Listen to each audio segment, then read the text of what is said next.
Welcome to week 8, Explore the Bible. Today we're continuing in the story about Israel, but we've moved from 1 Kings to 2 Kings chapter 5 as we go through this, and so we'll see some of the things that are happening in the kingdom of Israel and the split kingdom between Israel and Judah as we go through here. Okay, before we dive into that, be sure to like, subscribe, comment, ask your questions, share the video with others. Look forward to continuing our conversations once you're watching the video. We just appreciate you watching, appreciate you commenting and sharing with others. Thanks so much. Okay, let's look at 2 Kings 5. Naaman, commander of the army for the king of Aram, was a man important to his master and highly regarded because through him the Lord had given victory to Aram. The man was a valiant warrior, but he had a skin disease. So Naaman he's the commander of the army for Aram, and he's done great things, but he's got a skin disease. Aram had gone on raids and brought back from the land of Israel a young girl who served Naaman's wife. She said to her mistress, "If only my master were with the prophet who is in Samaria, he would cure him of his skin disease." So when this young girl comes back with, kind of the loot, right, and she's serving Naaman's wife, so she's in the household, she says to Naaman's wife, if your husband was with the prophet who's in Samaria, he could take care of this. There's a prophet in Samaria that can take care of this. So Naaman went and told his master what the girl from the land of Israel had said. Naaman went to tell Aram the king. Right, therefore the king of Aram said, "Go, and I will send a letter with you to the king of Israel." So he went and took with him 750 pounds of silver, 150 pounds of gold, and 10 sets of clothing. He brought the letter to the king of Israel, and it read, "When this letter comes to you, note that I have sent you my servant Naaman for you to cure him of his skin disease."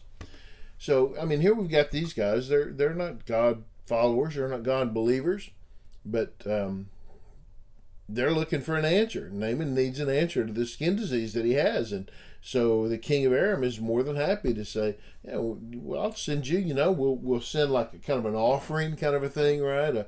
A peace offering here in exchange for all of this silver and gold and clothing and, I'm sure nice clothing fitting for a king, right? Would you please help my servant Naaman, cure him of his skin disease? Okay. The girl had clearly said, there is a prophet in Samaria, but he sends it to the king and says, the king will take care of this, right? Curing. When the king of Israel read the letter, he tore his clothes and asked, "Am I God, killing and giving life, that this man expects me to cure a man of his skin disease? Recognize that he is only picking a fight with me. What in the world? Why is he sending this guy to me? Am I supposed to cure him? Do I look like a doctor? Am I God that I can do this?"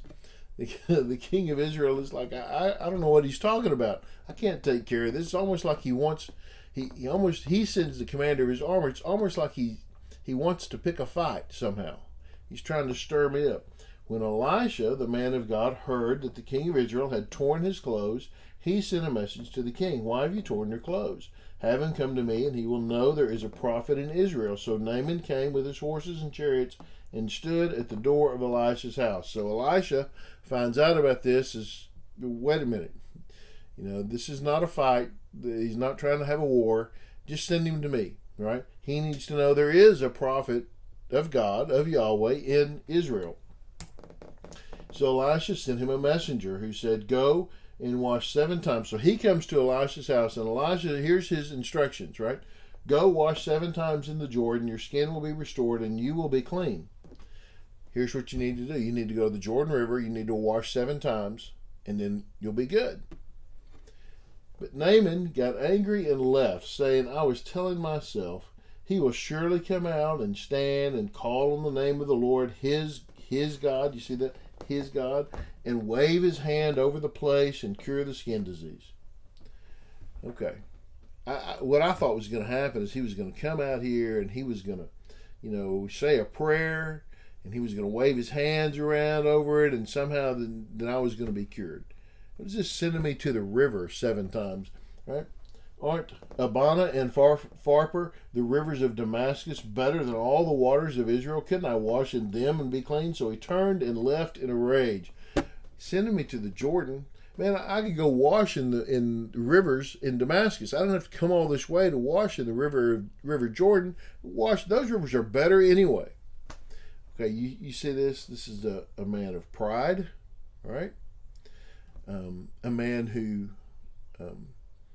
knew what he wanted, but wasn't willing to do what it took to get what he wanted. I already came all this way, and now I'm kind of being subservient to this Israelite prophet. That's not, it's beneath me to have to go get in the water in the Jordan River. I've got better water where I live. I can just go there. That's what it was. This is a hard thing. Naaman's a pagan, right?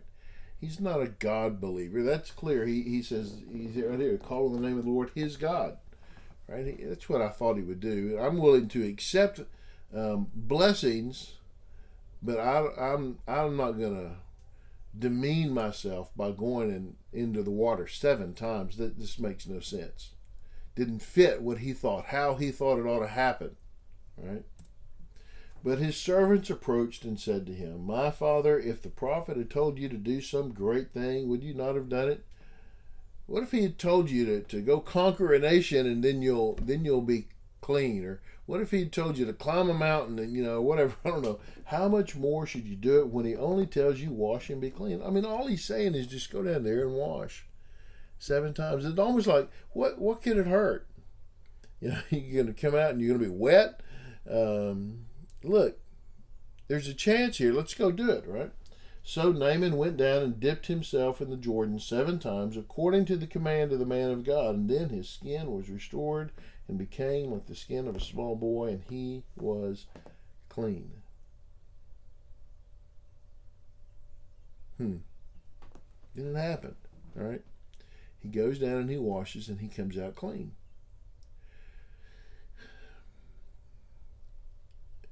Think about what God has done for this man who is not a God believer. There is no believe and you will be healed. It was just go wash and you'll be clean.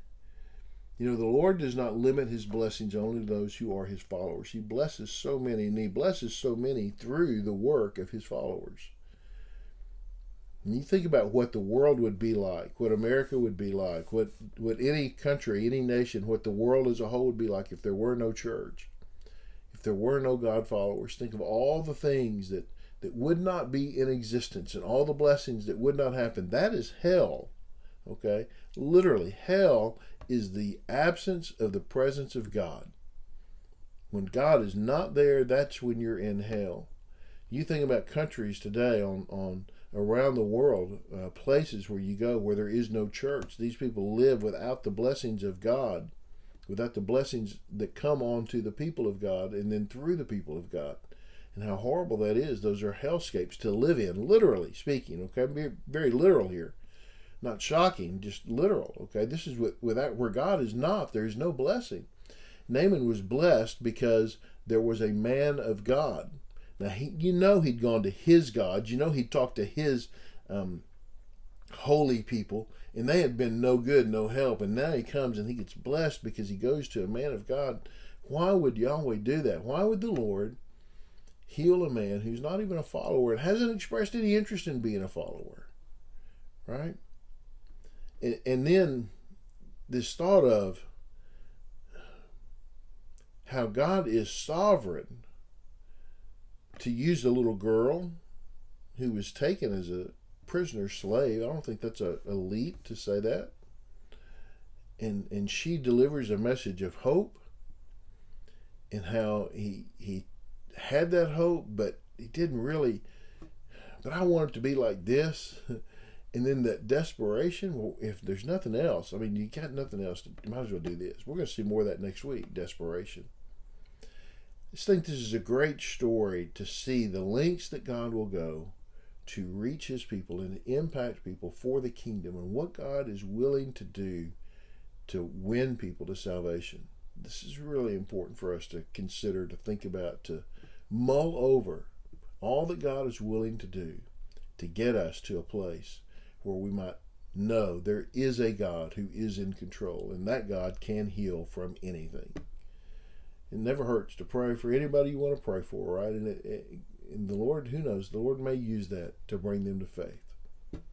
Well, there's a lot else there, right? So thanks so much for watching. Thanks for teaching. Appreciate all of you teachers out there. God bless you. Subscribe to our channel if you haven't already. Like, comment, ask your questions, and we'll see you next week.